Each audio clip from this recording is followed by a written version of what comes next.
Диана Шарапова в интервью нашей программе рассказала о новом альбоме, который звезда записала на казахском языке, о радостях семейной жизни и о многом другом прямо сейчас. Жизнь казахстанской певицы Дианы Шараповой, как всегда, богата событиями. Участница проектов «Новая волна», «Голос», «Главная сцена», основательница и вокалистка Виа Негры просто не умеет сидеть без дела. Во время своей второй беременности артистка писала песни, а совсем скоро планирует релиз оригинального сборника своих произведений. Порадую своих поклонников выходом моего второго альбома. Он будет полностью на казахском языке. Это будет в основном электронная музыка, для меня такой эксперимент. Вот. И совсем недавно мы определились с выбором сингла, на который будем снимать клип.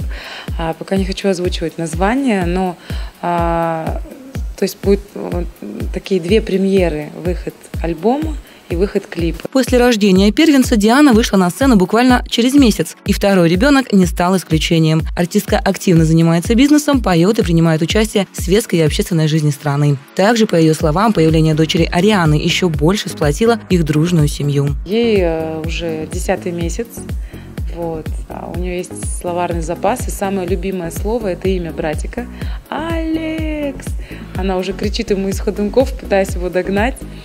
Вот. Мы очень поработали над тем, чтобы у детей не было этого чувства ревности, особенно у старшего. Например, его кроватку, люлечку, в которой он спал, мы отдали теперь малышке. Сначала он расстроился, а потом мы сказали: «Алекс, мы тебе купим ту кроватку, которую ты выберешь». Он понял, что с рождением сестренки, с появлением сестренки, его жизнь улучшилась. Помимо любви к машинам, первенец Алекс мечтает в будущем стать профессиональным спортсменом и попасть в состав казахстанской сборной. Также уже сейчас мальчик с удовольствием ходит на тренировки в форме хоккейного клуба «Барыс». Мы очень рады, что у нас сын занимается хоккеем.